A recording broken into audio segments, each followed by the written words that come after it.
I'm using simple materials and methods to make handmade dollhouse miniatures from scratch. Up first, I'm making over this mystery round piece and this wooden cap that's meant for filling screw holes on furniture. I sanded the wooden circle so it's a better size for a 1/12 scale soap dish. I made it thinner and sanded 2 of the sides so it's an oval. I attached some weak-ass double-sided scotch tape to a popsicle stick so I can coat my soon-to-be soap dish and screw cap in wood glue. I'm coating both pieces with wood glue to fill in any of the grain and inconsistencies so they look like nice smooth stone pieces. I recently showed you how to paint faux Carrara marble, so I'm trying to branch out here and trying pink marble. I replaced the tape with double-sided flooring tape and added a white base coat. While the paint is still wet, I'm adding a vein of pink. I'm feathering the line with some more white paint. I think this looks pretty good, but I chickened out and switched to classic marble for the soap dish.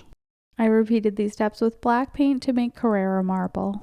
Since the furniture cap was first coated in wood glue, it was easy to wipe away the pink paint and repaint it. I'll link a previous video where I go into more detail about creating this marble effect.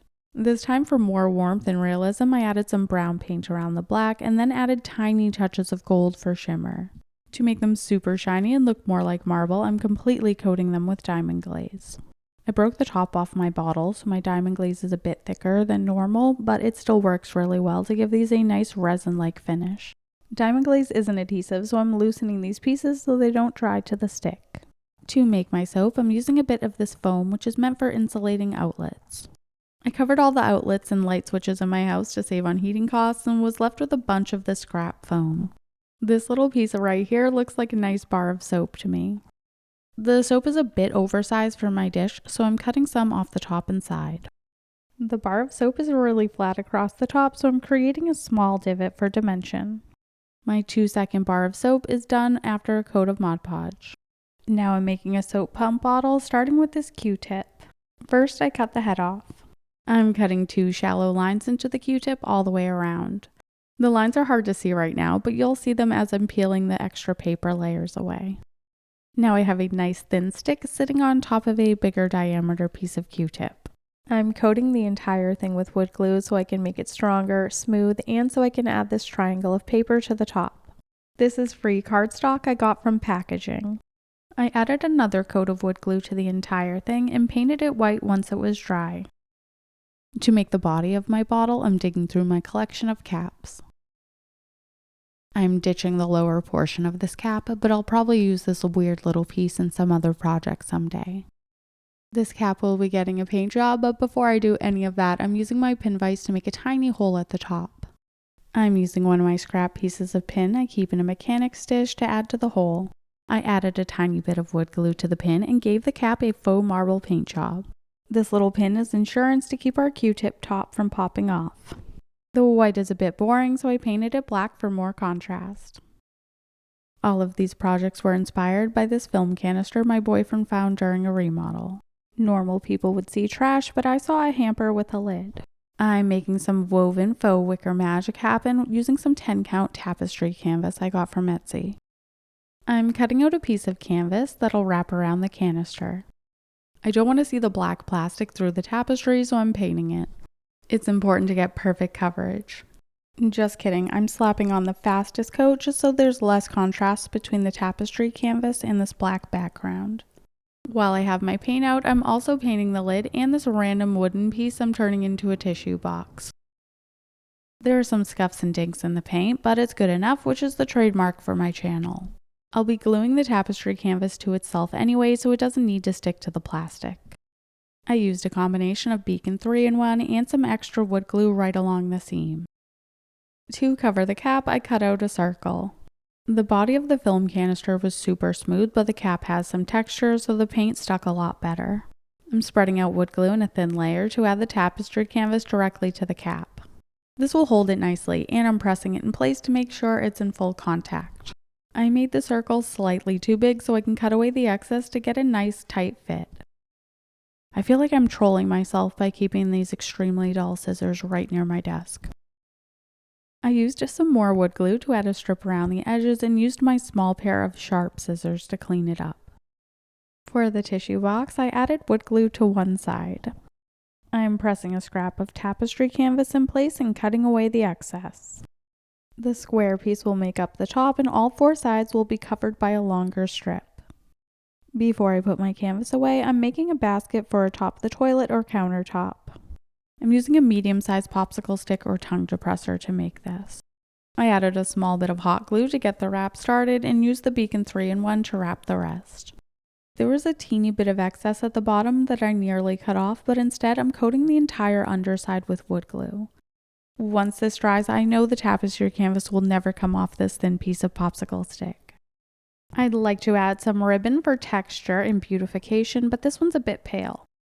I previously colored this ribbon blue to use to wrap gifts, but this time I'm making it darker gold.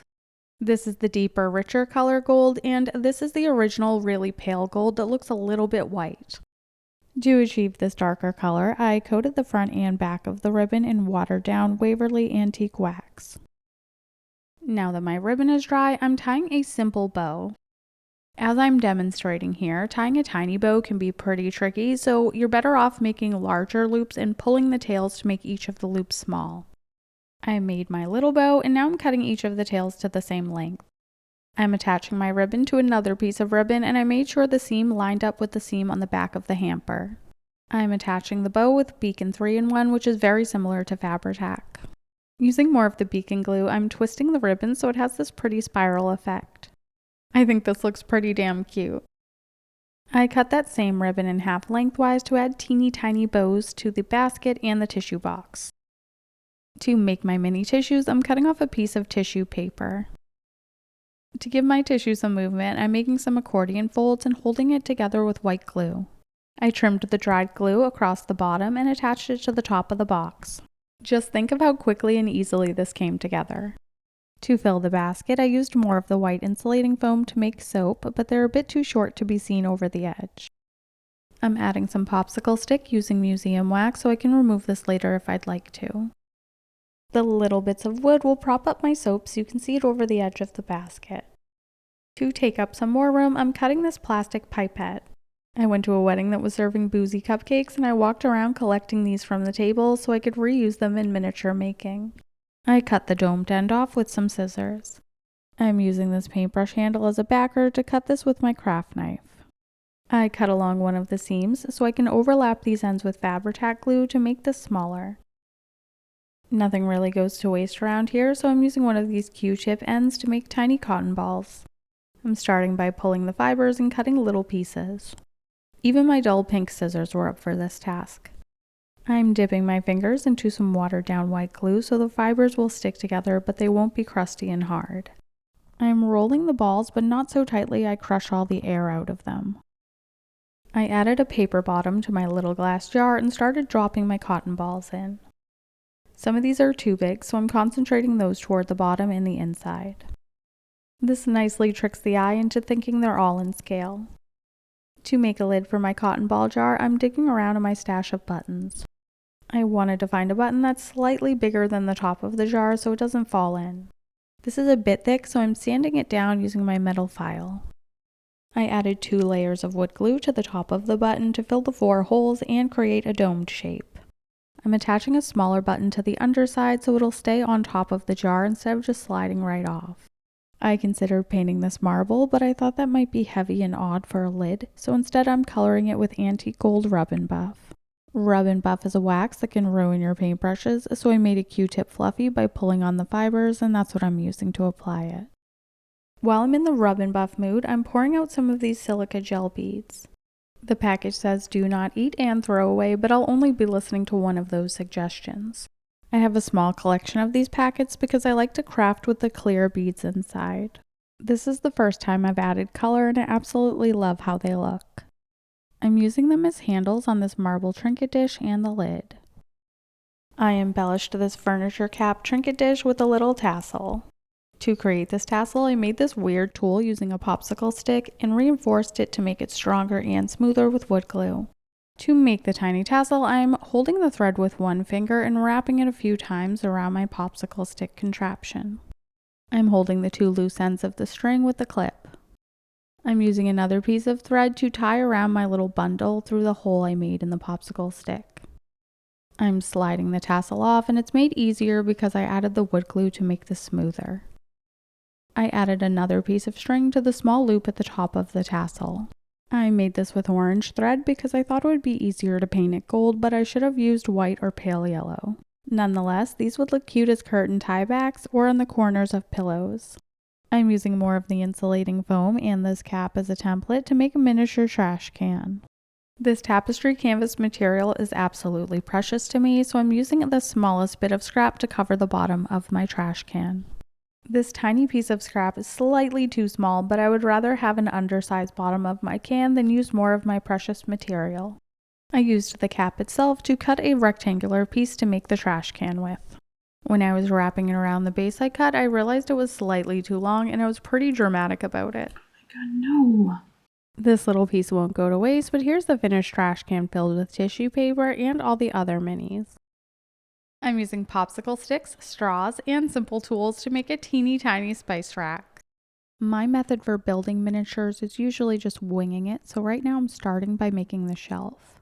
Once I establish how deep the shelf will be, it'll be easier to figure out the depth of the sides. My miniature spice rack will be filled with spice jars, so I'm looking through my trash drawer full of plastic tubes. My spice rack will be loosely based on the shelf I found on Google. I've gathered some straw pieces and they're the perfect depth for my shelf. It would have been wiser to figure out the jars first and make the shelf the perfect depth, but I lucked out. I'm making my shelf just wide enough for about 5 jars. I cut a length of full width popsicle stick to use as the front bottom of the shelf. This will look like 2 fake drawers. Well, they will be fake drawers, but hopefully they look real. I'm making a really shallow cut using my X-Acto knife along the bottom and the top. I'm using a wedge-shaped file to make a really shallow channel. I got a set of 12 different files from Harbor Freight for $5, and I've gotten a lot of use out of these. Once I add color and hardware, it'll look like 2 small drawers. So the shelf is a lot shallower than the popsicle stick sides, so I'm cutting a really small bit off of this so it's not so wide. I end up using the skinny piece as well. I made 2 shelves plus the top of the drawer, so there will be 3 surfaces to rest things on. I'm making the 2 side pieces from 1 stick. Cutting the popsicle stick exactly in half will be a great length to work with.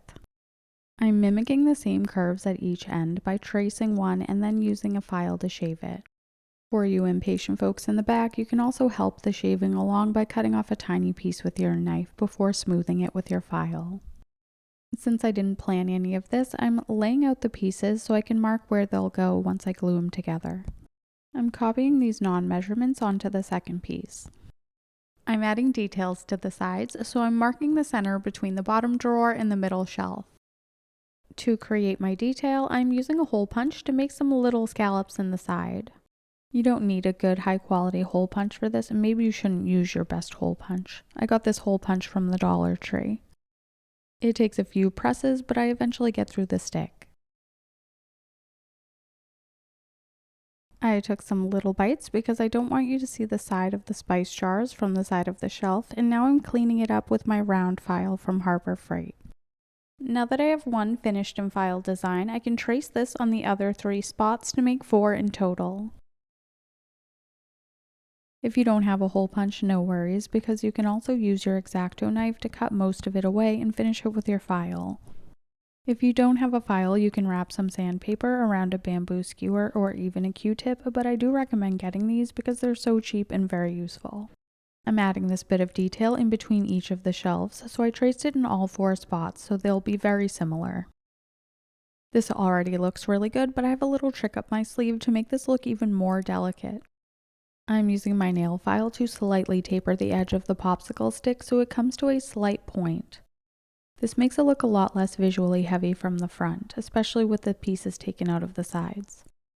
Based on our inspiration piece, I'm making a decorative piece to go across the top to connect the 2 sides. I'm creating a slightly arched shape that tapers at the ends.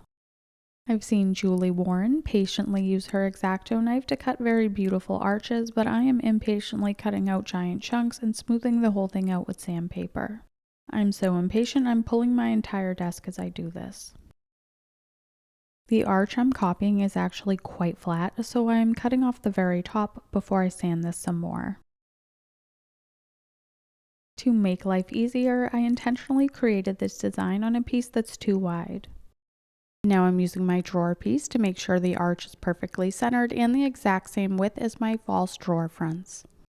If I had started with a piece that was the exact size I needed, there would have been very little wiggle room and it would have been harder to get a symmetrical piece. I used my nail file to taper just the front side so it looks more refined. Off camera, I shaved off some of the width of the two shelves that were a little bit wider than the top piece and the bottom piece to make sure all four pieces are the same size. Many shelves and cabinets have a back, but on spice shelves there's usually just one small board running across the back so the jars don't topple off. To make my spice jar backer board, I cut a popsicle stick directly in half and shaved it so it's not as deep. This is about half the thickness of the original popsicle stick. I'm sanding the pieces at the same time, so they'll definitely be the same thickness. You could also substitute coffee stir sticks. I also shaved and sanded the skinny piece I cut off the sides earlier. I've learned I'm a messy gluer, so if I want to avoid pale glue spots, it's best for me to stain pieces before assembly. I'm using some dark wax from Waverly to add color to my pieces.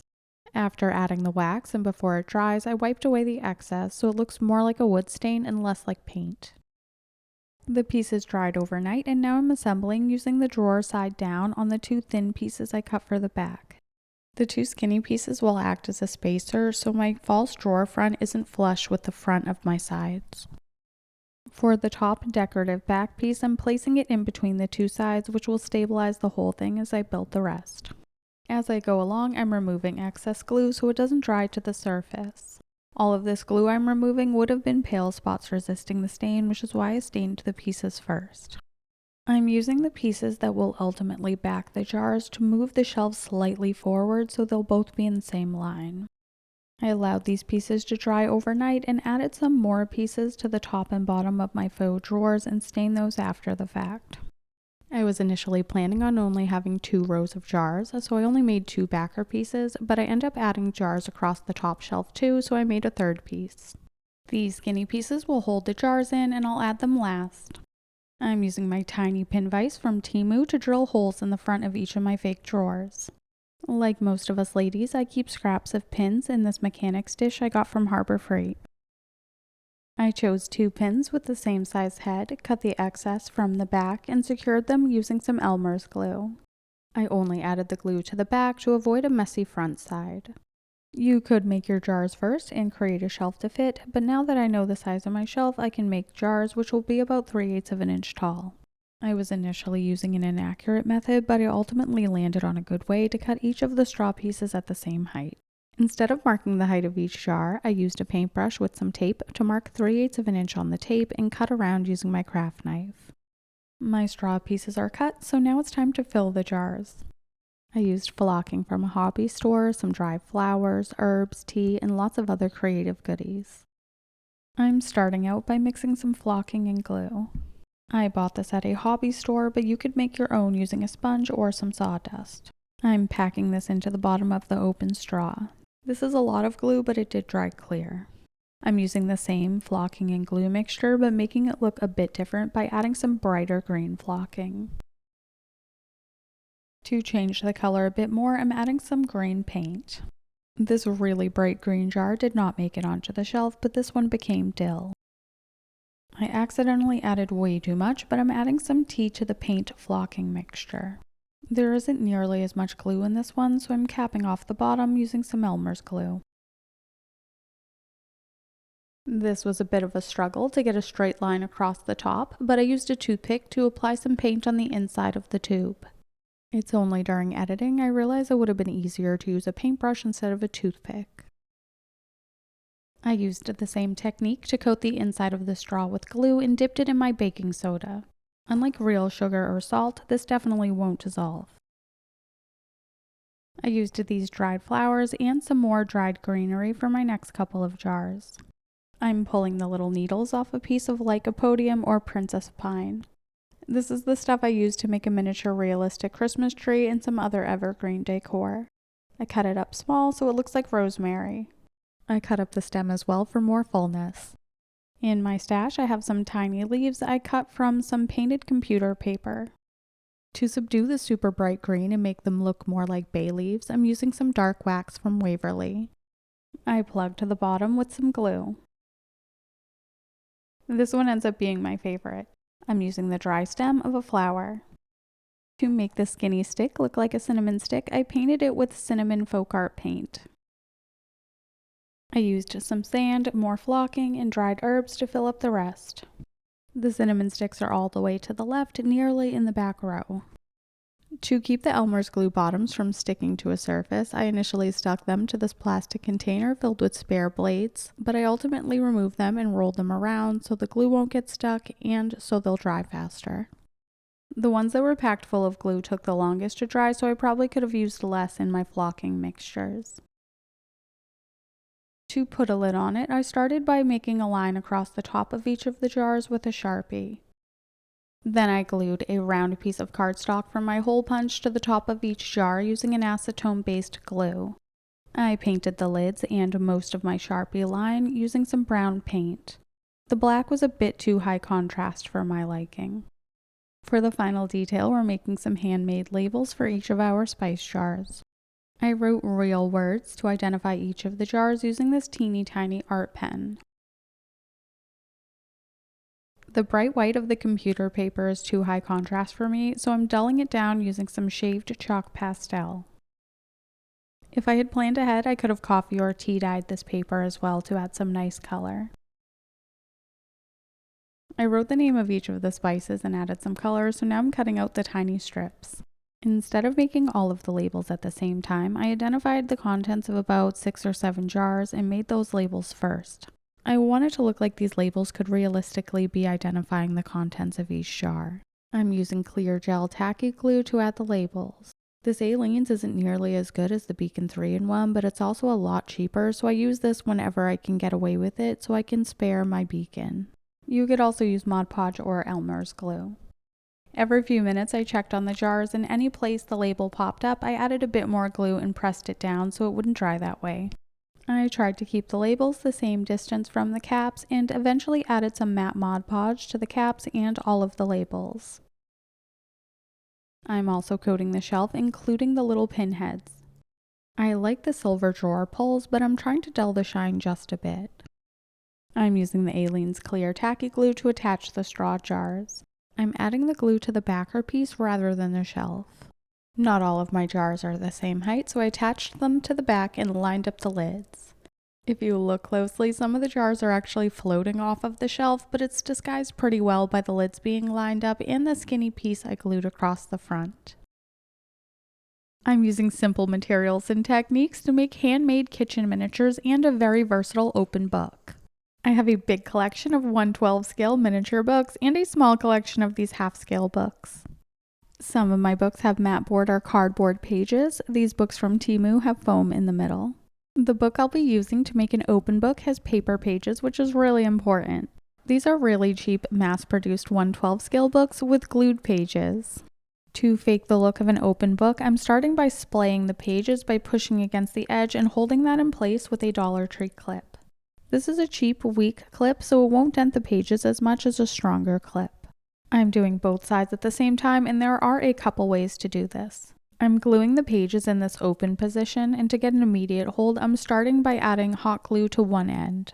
To keep it from being too clunky and to press it into the pages, I'm using the tip to push it in. I have a bit of excess hot glue, so I'm carefully trimming that off with some small scissors. I really try to never have any visible glue of any type in my miniatures. If you don't want to use hot glue, you can skip this step and use the second method I'm showing. For the other side, I'm gluing the pages together using white glue. This is a much more seamless look, and this glue will disappear. The top white glue has dried, so now I took the clips off and I'm adding glue to the edges of the paper to make it more secure. I made more than I need because I learned from Little Gretchen's workshop you should make extras you can pull from your stash in the future. I'm making this look like a cookbook, but instead of drawing directly on the book, before I glued the pages shut, I pulled out 2 spare pages to use. I'm adding these pieces of paper to a popsicle stick with some Scotch double-sided tape. I made the tape less sticky by tapping it a few times with a paper towel. I have a miniature book with real typed words inside that can actually be read. It's a cool little book, but it's more useful to me if I can use the graphics. I tore out a page and cut a little square to add to one of my blank pieces of paper. I ended up needing to add some Mod Podge because the glue stick didn't cut it. To make this look like a cookbook, I drew some really simple drawings with a mechanical pencil, and I'm filling in a little bit of color with some colored pencil. I drew garlic, herbs, and some tomatoes. I'm dry fitting the page and I can see that it's a little too long and overhangs the edge, so I'm cutting off a very thin sliver so the page will be in line with the other folded pages. For more detail, I used a very thin black marker and outlined some key areas and then sealed the entire thing with matte Mod Podge to protect the pencil. This was so quick and easy. I'd love to make a spell book like this. I made a mini cookbook because this is a cooking scene, so right now I'm starting by making the base shape for some artichokes. I don't want this part to be too big because I'll be adding leaves. Because of the white color, the head and the tail, I unintentionally made these look like maracas. To make the leaves or petals of the artichoke, I'm rolling out some clay. I'm using polymer clay. To add a bit of color, I'm adding some chalk pastels. If you've been watching me for a while, you know I don't really make miniature food out of clay, so this is all an experiment to me. I'll be cutting out some clay leaves using these circle cutters I got from Temu recently. I'm using my tiny sperm artichoke base to figure out the size of the petals I want. I tried these before and the clay was left behind when I used these cutters, but I cut it a lot thinner this time, so I had to pop it out with the smaller size. I cut some of the smaller size, but mostly ended up using this size. I did realize it's faster and easier to cut a strip of squares and roll these into balls so they're nice and even without having to use the cutters. I started by covering the very end with a circle piece and added the small petals almost like it's a rose all around the edges.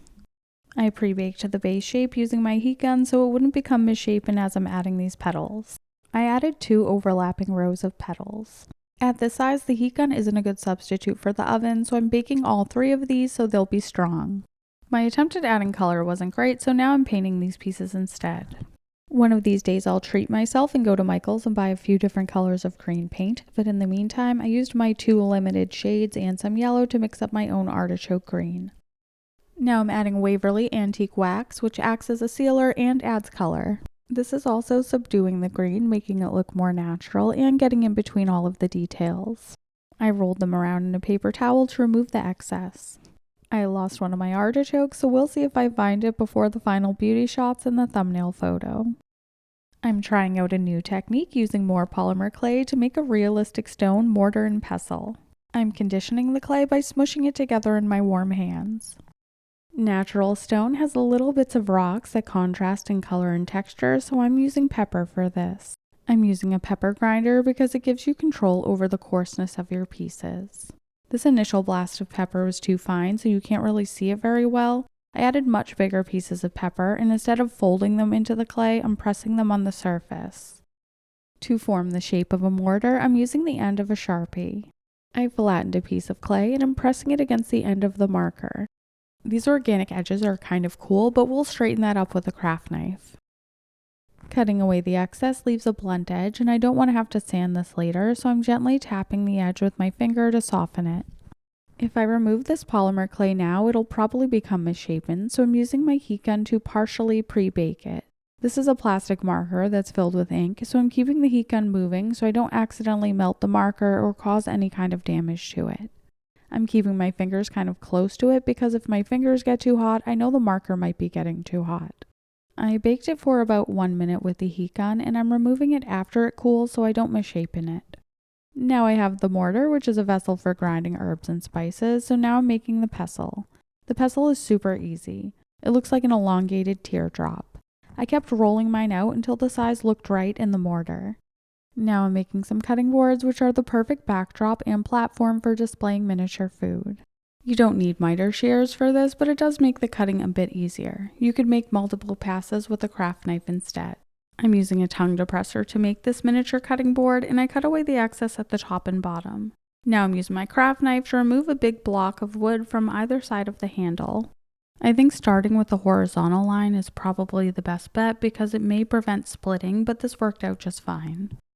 The shape I traced out has nice curved edges and I have square cuts, so I'm using an emery board to soften these lines.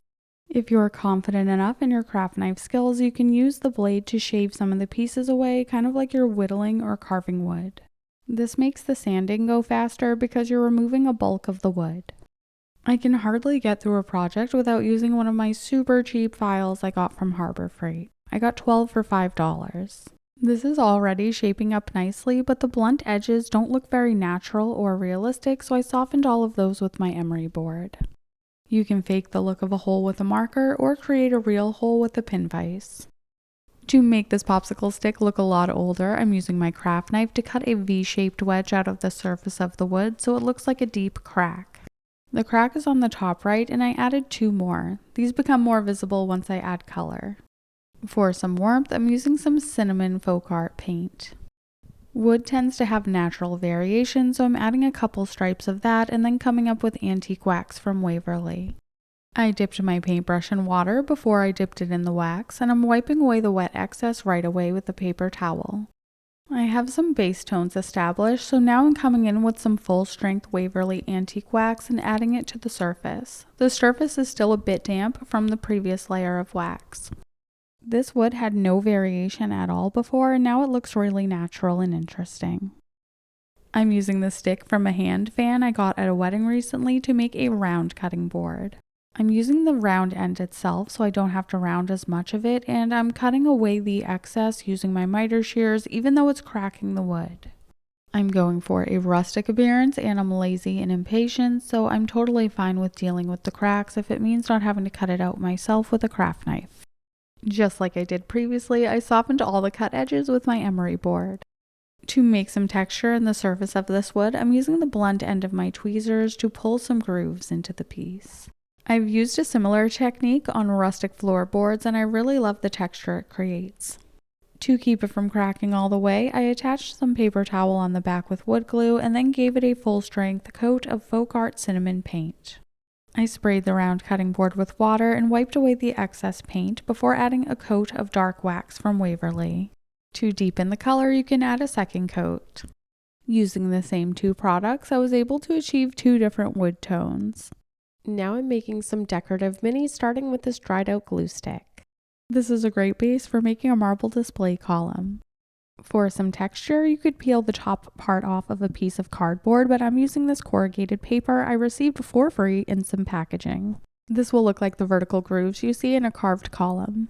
I cut a piece that fits perfectly around my glue stick, and now I'm attaching it using some double-sided tape. This is some really sticky stuff, so I'm using some of the backing material to trim it so my scissors don't get as gummed up. You could also use a self-curing mat and a craft blade to cut it flat against the table. After peeling off the protective coating, I have extremely sticky double-sided tape I can easily stick to my glue stick. I prefer this over glue because there's no wait time for drying and there's an instant strong hold. This stuff will not come off, so I do wish I had paid a tiny bit more attention because my lines are very slightly off kilter. Now I'm creating detail at the top and bottom using cereal box material. You can use any chipboard from food packaging, but I'm using these strips I got from a Bentley House Minis kit. My strip was a bit too wide, so I cut about 1/8 inch off, and I'll use that some other time. I'll be adding this piece to the top and bottom of my column, and I want to make sure all of my seams align on the back. I currently do not have a functioning hot glue gun, or that's what I would have used, but since I don't have that option, I used Beacon 3-in-1 acetone-based glue. To give this an even stronger hold, I'm adding some wood glue to all of the corrugation around the top. To create a round carved detail, I'm using this piece of rope from a gift tag. I couldn't untie it to save my life, so I cut the knot off, glued it to the top and bottom, and now I'm repositioning it to make sure there's an equal amount of cereal box show. Again, I lined the seams up at the back, and now I'm adding wood glue to the entire column to give it a very hard, smooth finish. This will help quite a bit when it comes to filling in the braided texture of my rope. The wood glue will also give this paper column a more stone-like finish. I didn't add quite enough, so when it dried there were still gaps, but you could also fill the top and bottom corrugation. While that dries, I'm shopping my stash to make a miniature modern vase. I decided to use this wooden bead and this tire cap cover, but I completely forgot, and instead I ended up gluing on the small white cap instead. I couldn't find my super glue at the time, so I attached the wooden bead in the plastic cap using some paper towel and glue. This ended up working really well because it created this nice hard plug that went through both of the pieces.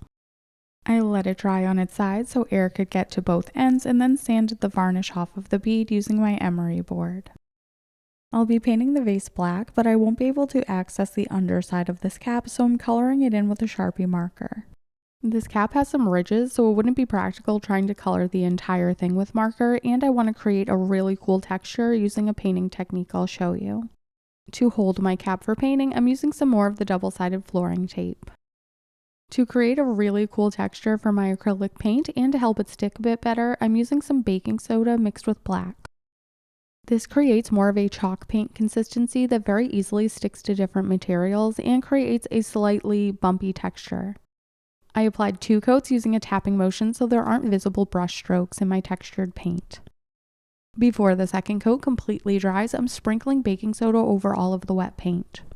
It looks weird and chalky right now, but it ends up drying with a really cool texture that resembles suede, a flocked Christmas ornament, or velvet. I left this to dry for a couple of hours. This cheap, crappy brush is one of those that leaves bristles behind in the paint, but it's great for this application because it can sweep away the baking soda without disturbing any of the texture. This texture looks so much like velvet. I'd love to try this on a faux fabric furniture piece. I dried some used coffee grounds in the microwave because I didn't plan ahead and mixed them with glue to make the dirt. So I have the pot filled with dirt, but I need the plant itself, so I'm starting out by using some watered down glue and string. I'm doubling up my sewing thread by twisting it and then pulling it through the glue.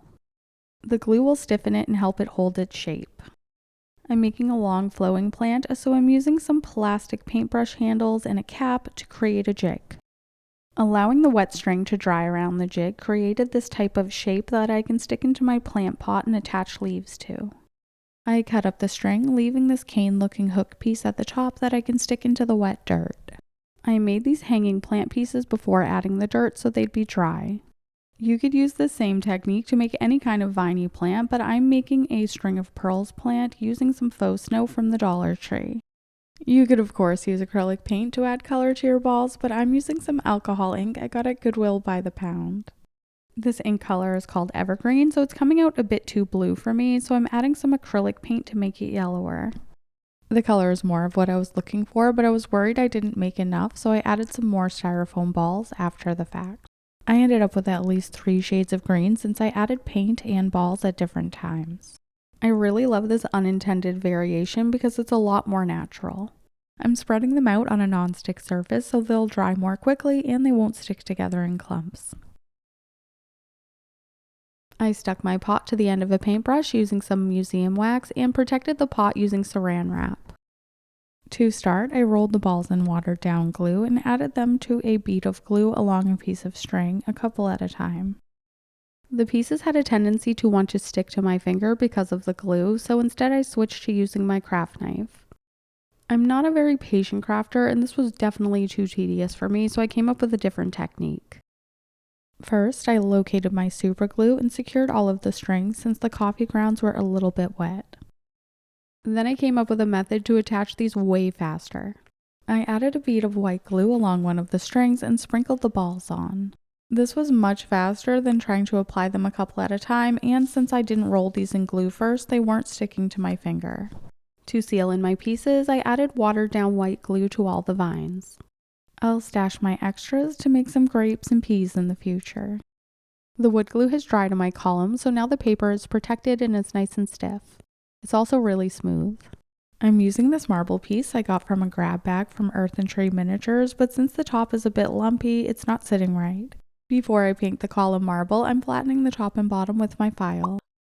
I recently used a similar technique on Handmade bathroom minis. I started by painting a wood furniture cap trinket box to look like pink marble, but I lost my nerve and settled on traditional white Carrara marble instead. Since I chickened out before, I'm painting the column to look like pink marble. I recently bought some fall-themed paint colors, so I'm using a combination of terracotta, orange spice, and red paint to paint my marble. After giving the column 2 coats of white paint, I'm adding a thin line of red paint. I'm adding this line while the underlying white paint is still wet, so it kind of blends. I'm softening the line and feathering it out using some more white paint on a really small brush. This teeny brush isn't doing the trick on such a large scale, so I'm using a bigger brush to feather the line. To make it look like this is carved from one chunk of marble, I'm making sure to continue the lines from the top and the bottom instead of stopping them on that detail. For warmth and dimension, I added the warmer paint colors and some gold accents and covered the entire thing with Diamond Glaze. The Diamond Glaze creates a shiny, hard finish, kind of like resin, which really makes it look like stone. I'm refinishing a half-scale cabinet with a miniature dollhouse inside of it. I'm really excited to make all the decor and furniture for the inside. I purchased this cabinet from fellow YouTuber Whitney LaBrie's jam-packed eBay store. To begin the transformation, I removed the Bezpec sticker from the bottom so I can replace it later, and the drawers. I'm completely refinishing every single surface of this cabinet, so I'm starting by removing all of the hardware. I do not want to lose any of these pieces, so I'm putting them in a safe place. This is an unfinished wood cabinet, so I'm coming in with some fine sandpaper to clean it up. There were a couple of rough areas around hardware and some wood filler. I will be painting this cabinet, but to get some really great detail with low effort, I'm using some decorative paper as well. I'll be using some scraps of rose paper I got from this packet of paper from Temu. There's some curvy trim in the area I need to add my paper, so I'm using my Dollar Tree ball stylus and tissue paper to make a pattern. I use my ball stylus quite a bit when I'm making miniatures from scratch, so I do suggest investing in one, but if you don't have one, you can use your finger to press the paper along the wood to make an indent. The tissue paper was a bit flimsy for this task, so maybe use notebook paper or computer paper instead. I don't have very much to work with, so I unfortunately don't have two sections of pattern that can completely mirror one another for each of the doors, but I am placing my pattern as nicely as I can. After deciding on the final position, I cut out my scrap paper to be a bit bigger than the template. Some of my eagle-eyed viewers may notice that I knocked one of the feet off, but I have it right here and I'll replace it later. Since I cut this scrap of paper to be just a little bit bigger than the place I'm filling, I'm using the end of my ball stylus to press it up against the wooden trim to get a better impression. I'm calling on some patience I didn't even know I have, and I'm slowly cutting away the paper so I don't accidentally cut too much. The left cabinet door is looking pretty good with only minor gaps, so when I cut out the right side, I made sure to leave a little bit extra. Any of the gaps you see on the left side of the door is because I initially cut the piece of paper too small, so there was never any paper there to begin with. I got a tighter fit for the right side of the door, so now it's time to cover these drawers. If you'd like your pattern to continue on each of the drawers, you should lay the piece over the drawers while they're in place and cut each corresponding piece. I'm not adding the paper just yet because first I need to paint it with this beautiful celery chalk paint from Waverly. I'm painting the sides and the tops of the drawers as well as the bottom, so if any of these are open at any time, you won't be able to see the raw wood.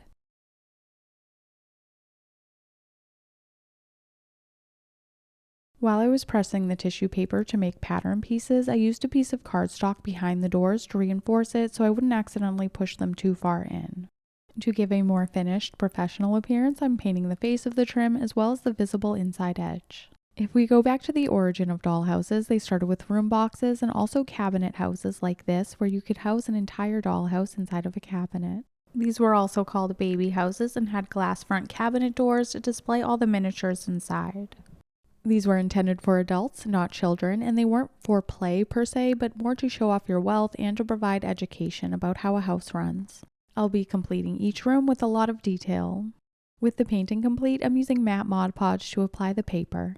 Mod Podge was created for decoupaging purposes, so it's perfect for this, although if you use too much, it can bubble your paper, so use a light hand. I'm pressing the paper firmly to make sure it's attached.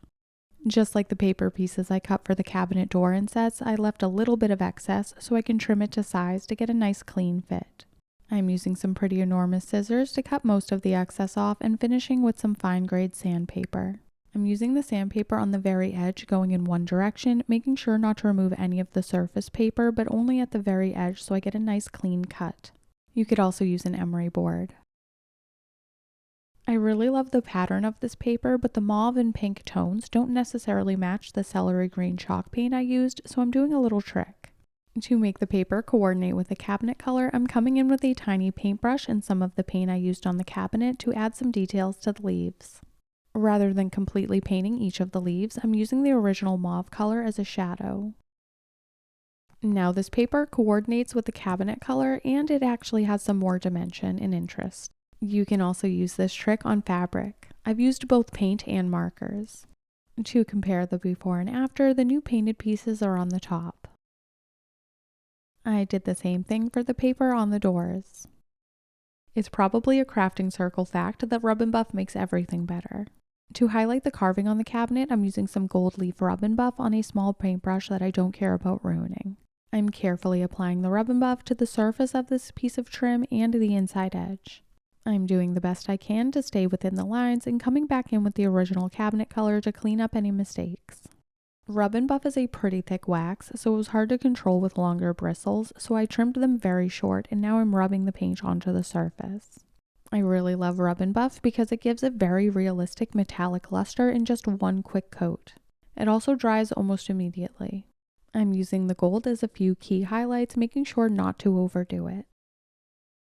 With the painting and the rub and buff done, I'm adding my pieces of paper. You may have noticed I left some excess gold around the outer edge of the inside of the cabinet door. If there are any gaps in my paper, I want this gold to be visible rather than the original wood color.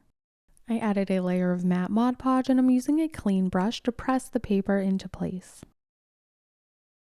I already love how this is looking, so this part was freaking scary, but I'm adding a layer of clear wax over the entire cabinet, including the paper. This product is from Waverly and it's a bit new to me, so I'm not 100% sure how to use it. I'm adding this layer of clear wax as a protective layer because I'll be aging this with some antique wax and I don't want it to be too dark. To mute the Waverly antique wax a bit more without adding any water, I'm using some of the clear wax.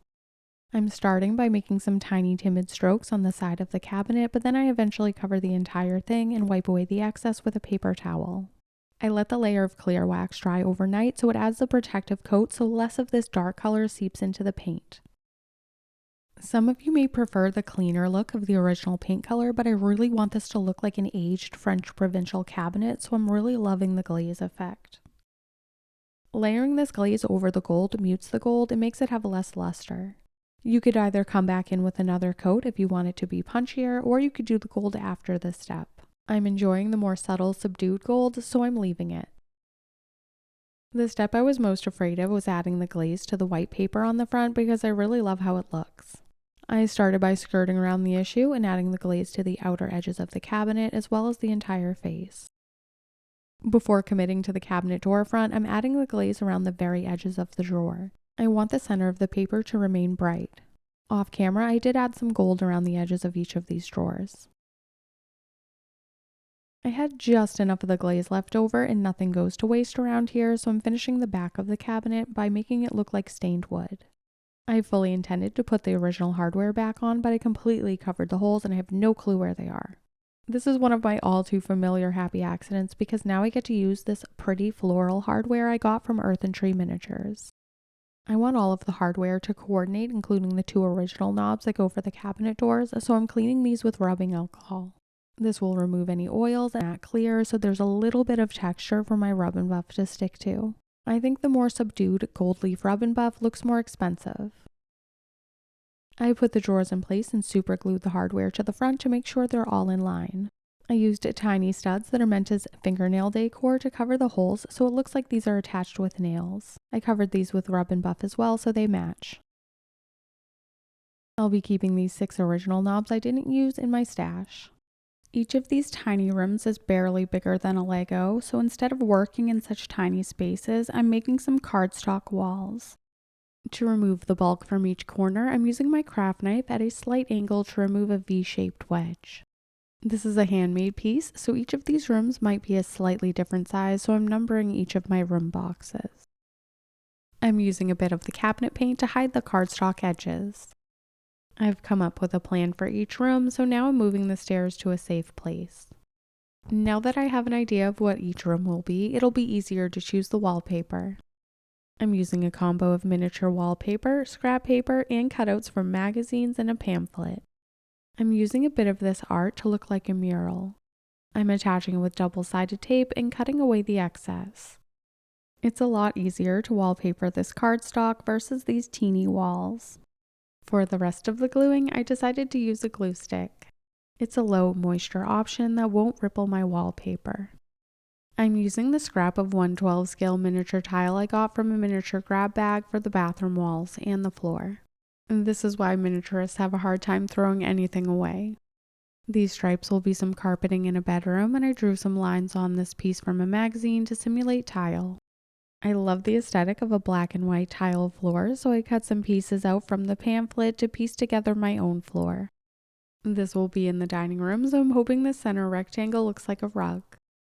I made a cardstock room to show off each of the floor and wallpaper combos since it's a little tricky to film in such a tiny space. This part of the project took me about 8 hours because I was thinking about it so intensely you would have thought someone's life was on the line.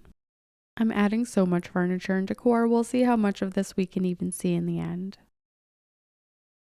Each of the hallways is getting the same miniature wallpaper glued directly to the walls with glue stick. I'm quickly finishing each of the floors by adding a coat of dark wax and painting the ceilings gold. Now we can move on to furniture and accessories. I'm starting in the bathroom with this marker cap.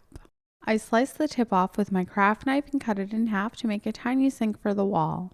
At this scale, the lines of the marker cap look like the ridges of a fancy porcelain sink. I'm using gold no-hole nail beads as the taps and faucet on the wall. Every bathroom needs a mirror, so I'm gluing a small jump ring to some metallic paper I got with makeup brushes. You could also use aluminum foil. Let me know what you think, but I think the first mirror is a bit too big, so I made another smaller mirror so it's a better scale for the sink. To make a Victorian style toilet, I glued one of these plastic confetti pieces to a painted bit of Q-tip. I combined a small chunk of wood and a plastic rod painted gold to make this high tank toilet. I'm using this plastic piece I got from a Ziploc bag as the bathtub by trimming off the edges and capping the holes with some paper. After trimming the paper, I painted the tub gold and filled it with diamond glaze and beads to look like water and bubbles. I bent a thin piece of wire to look like a tub spout and inserted it in the diamond glaze before it was dry. Now I'm moving into the kitchen and making a cabinet for the back wall using some cereal box and a bamboo skewer. To fake the look of cabinet doors, I cut out smaller squares of cereal box and glued them to the front. I'm adding some color with Waverly Dark Wax. For this piece, I'm covering it with gloss Mod Podge to add shine and to hold tiny caviar beans that look like knobs. I attached a marble top and realized the cabinet is half the depth of the room. I replaced the bamboo skewer with a toothpick so the cabinet won't be as deep. I also trimmed down the top to make it smaller. Now that I have some extra floor space, since I made my cabinet a lot shallower, I'm making a butcher block table. I salvaged some wood from my stash of miniature wood scraps and colored it brown. Now I'm making the tiniest accessory I've ever made. I'm using the tip of my craft knife and an aluminum lid I've had for years to cut the tiniest butcher knife you've ever seen. This is so tiny I did not take a breath after I cut it out. I'm dipping the very tip of it in some black paint to make it look like a handle. I learned this technique from a Fran Sussman class.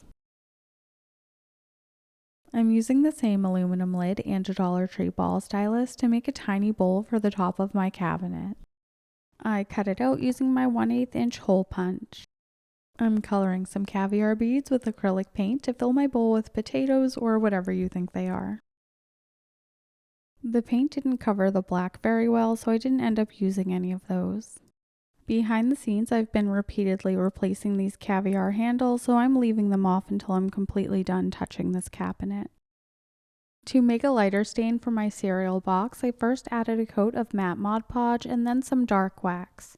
You can see how much lighter this is than full strength. I cut out a tiny piece to use as a cutting board and added another aluminum lid knife. Working in such a tiny scale is pretty tricky, so I'm using a seed to make some miniature meat for the counter. Even trying to paint this pink at this scale is a pain in the ass, so I'm not about to sculpt some clay. I used tan and red to simulate raw meat and painted some tissue paper to look like butcher paper for the counter. This cabinet's full, so I reattached some handles. I'm making a simple shelf using some cereal box and some tiny triangles. These will look like corbels, but I can't add them yet until I add all of the shelf decor. To make it easier to fill this tiny shelf, I'm adding some clear beads to glue paper plates to. Beside the plates, I glued 2 tiny metal beads that I'm hoping look like miniature cans. These are the itty bitty beads I used. I'm cutting off the bottom of this fancy toothpick to create a canister with a lid. I struggled enormously to glue a tiny label to this canister. I filled in the space to the right of the canister with a metal bead so it looks like a big bowl.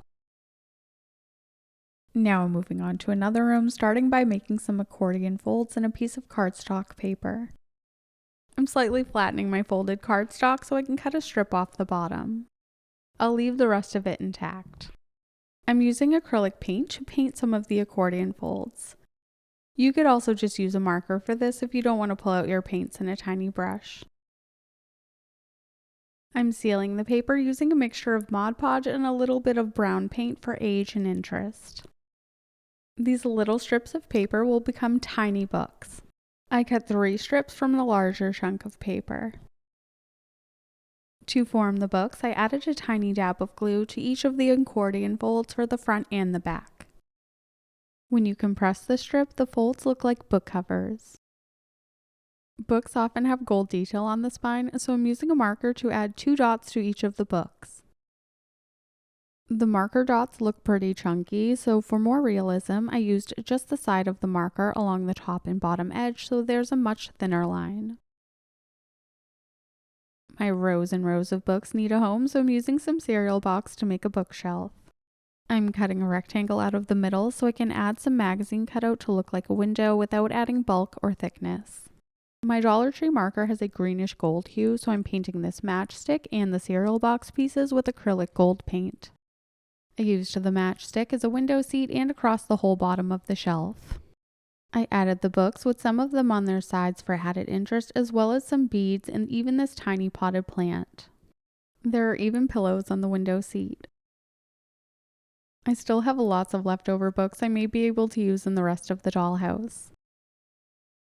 I realized the window looked really flat, so I removed the pillows and added some diamond glaze for shine. There's still lots of floor space in the library, so I'm using a bit of scrap from 1/12 scale dollhouse trim to make a statue for the floor. I'm cutting away one of the tabs so it can sit flat on the floor, but I'm leaving the other so I can glue a bit of this horse charm to the top. For some added depth and age, I'm using dark wax on the bottom. If I had a tiny man's head, this would be a bust instead, but I really like it.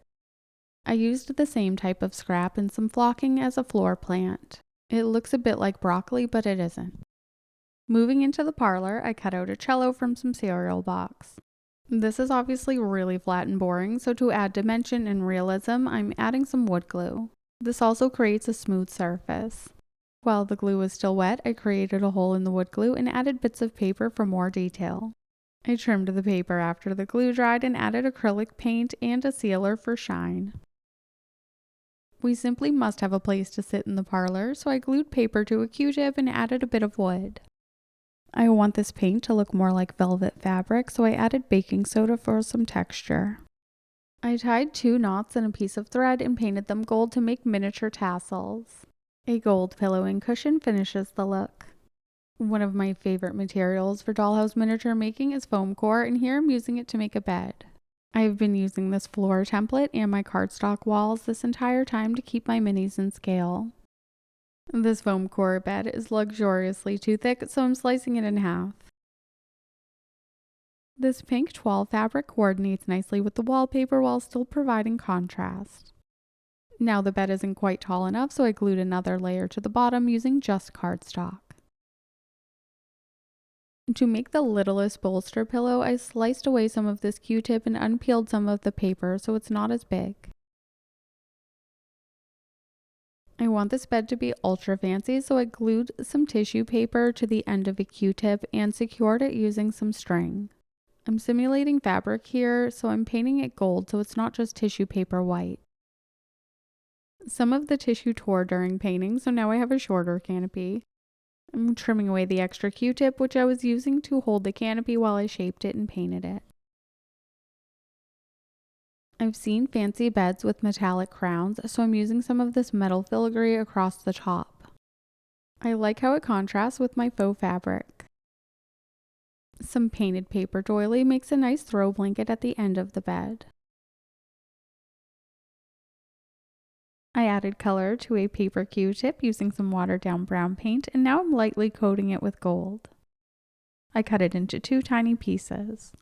It may seem like there's no point to doing this, but I painted some white paper white, and while the paint is still wet, I'm coming in with some gray paint to create some veining. Adding the gray paint while the white paint is wet helps make a more realistic marble appearance. I punched out a circle using my 1/8 inch hole punch and added a bead to the top. I'm adding green flocking to the bead to make it look like a potted plant sitting on a nightstand. I want the nightstands to look like they have drawer pulls, so I'm adding some tiny caviar beads that are meant as nail decor. I stacked more beads to look like a perfume bottle on one of the tables. For my easiest bit of decor, I cut out 2 pieces from this metal filigree and attached a pearl bead to make them look like wall sconces. These will flank my miniature bed. For my next trick, I'm cutting out this bit from a magazine to create the illusion of a door for the bedroom. To make it look like there's door trim, I traced around the rectangle of paper and I'm cutting out the extra thickness from this cardstock. I painted the door frame gold and added a tiny bead in the center of the door as a handle. I really wrestled with how to make chairs for the dining room and finally came up with an idea of using a bead. I think this is a bead cap, and I'm removing 2 of these petal-looking things to make the back of a chair. I attached a bit of Q-tip as the seat. I'm not about to attempt fabric upholstery at this scale, so I'm using my hole punch to cut out some patterned paper from the magazine pamphlet. I coated the entire chair with gloss Mod Podge, and while it was still wet, added the paper. Now I'm making a dining table, but before I cut this coffee stir stick to length, I made the wood much thinner by using my emery board. I attached 2 staples to the bottom to act as legs, and I'm making bumpers on the feet using wood glue. I painted it brown and added some miniature plates from a Fran Sussman kit. This already looks so cute and my tiny table is pretty crowded, but I just can't stop. I used my craft knife to cut out this candelabra shape from this metal filigree bowl. This is actually a touch too tall for the room, so I removed the top a bit and added some plastic rod to look like candles. I finished the table with a bead to look like a large serving bowl. I'm not too crazy about these, but I didn't feel like making more chairs, so I'm making benches for the table using matchstick and more of the paper doily. After trimming the excess paper, I added wooden arms and more of the plaid paper for the upholstery. I painted just a hint of gold around the edges. I made 2 of these, but I only end up using 1. Now I'm making lots of wall art using a colored pencil.